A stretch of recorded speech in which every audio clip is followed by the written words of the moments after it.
Assalamualaikum warahmatullahi wabarakatuh.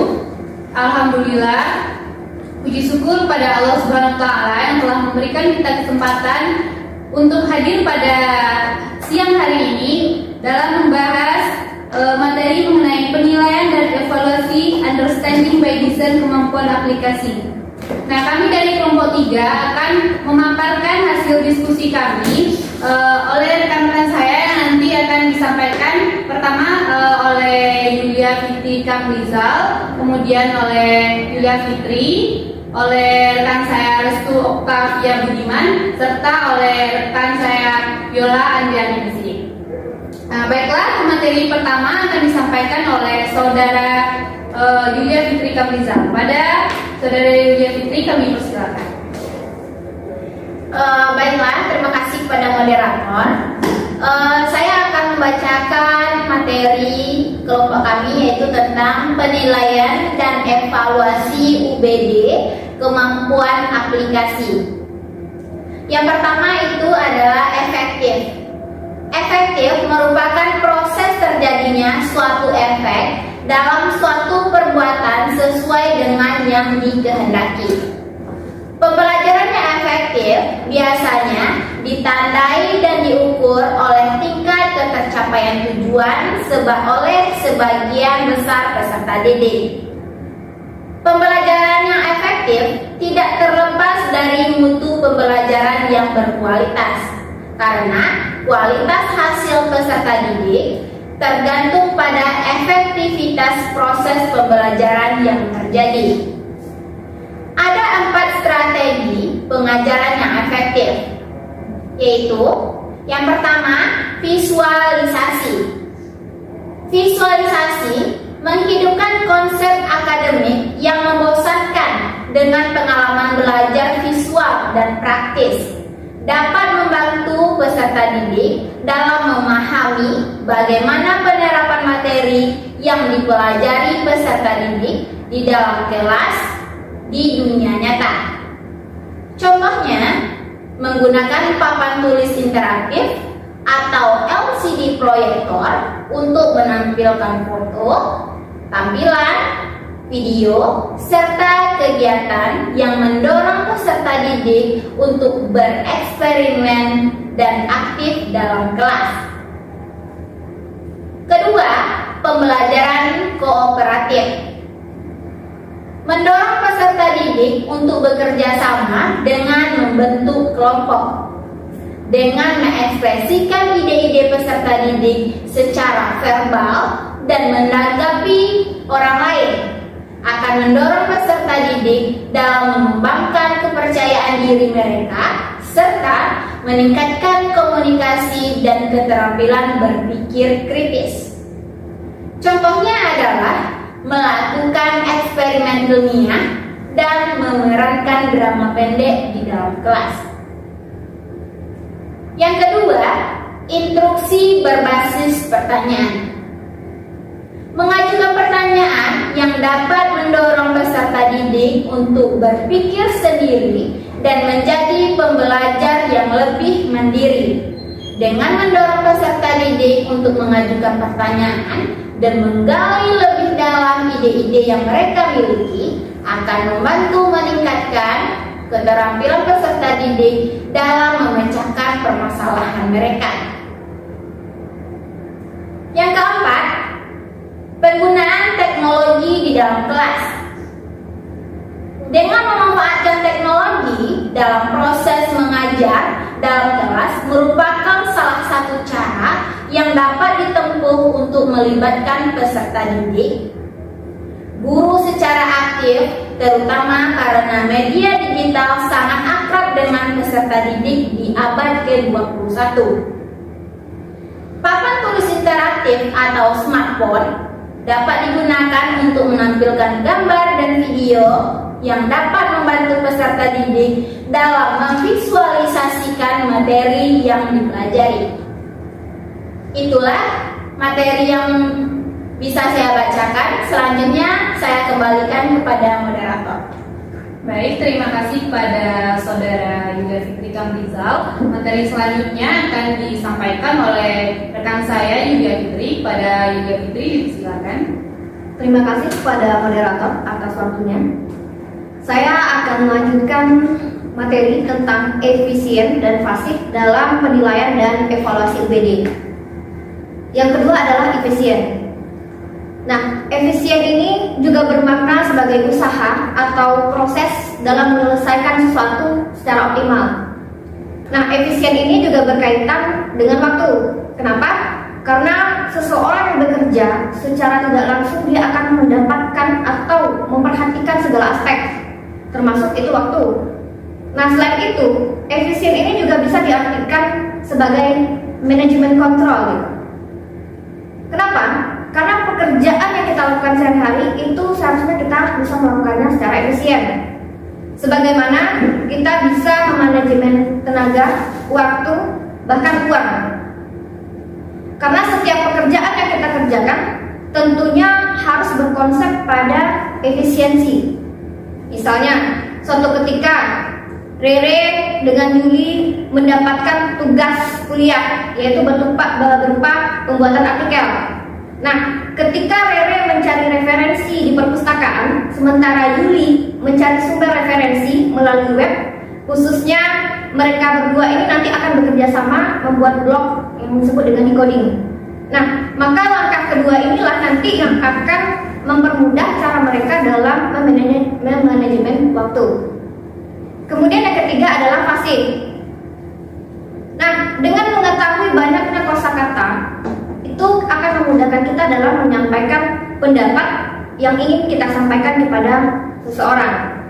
Kefasihan dalam membaca juga dapat kita artikan sebagai kemampuan membaca teks dengan mudah, cepat, ekspresif, dan tanpa banyak usaha, dan dengan sedikit kesulitan untuk memahami arti dari teks yang kita baca.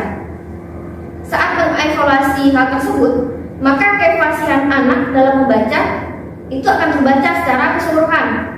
Ada dua jenis kefasihan yang harus kita ketahui. Pertama, kefasihan membaca secara lisan. Yang kedua, kefasihan membaca dalam hati. Mari kita lihat. Yang pertama, kefasihan membaca secara lisan. Hal ini akan mengacu kepada seberapa lancar seorang anak dapat membaca dengan lantang.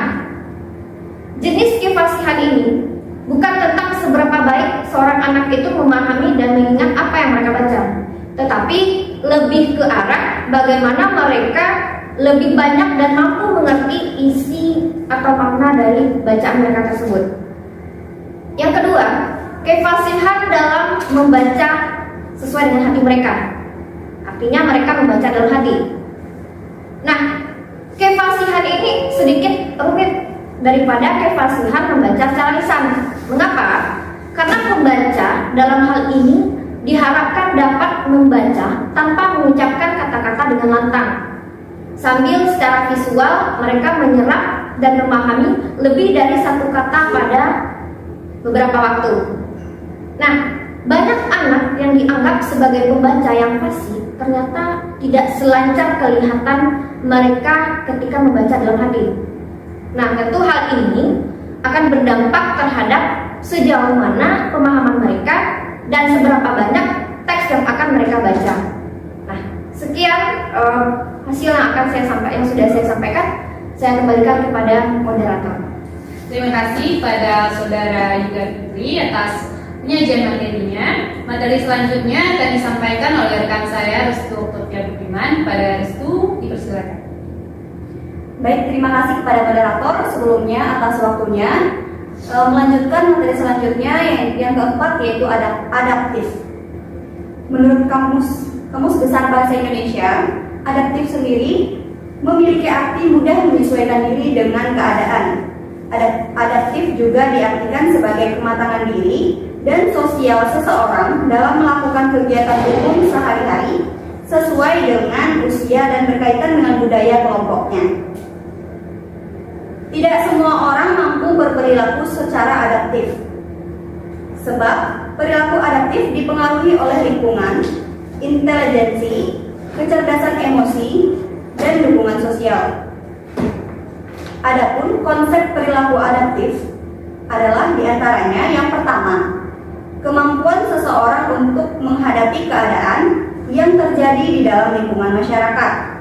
Yang kedua, kemampuan seseorang untuk dapat melakukan kebebasan pribadi dan kemampuan beradaptasi secara pribadi.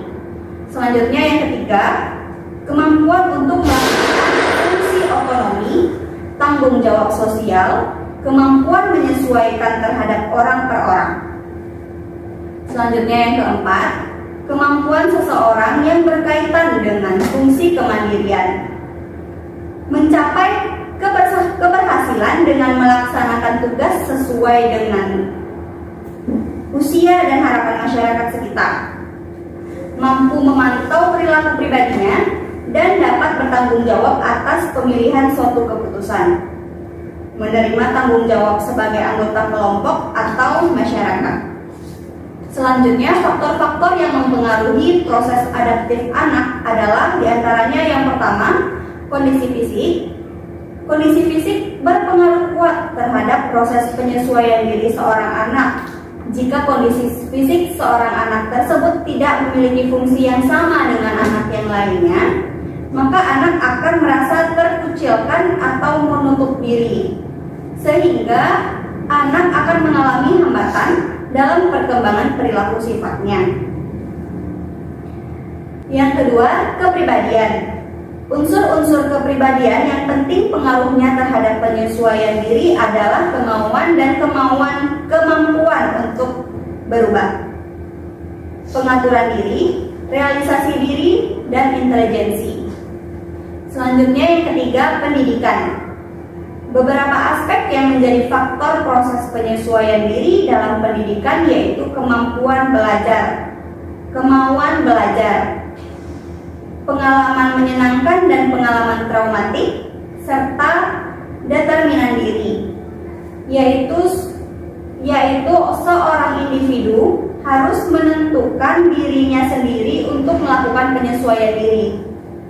Yang keempat, lingkungan.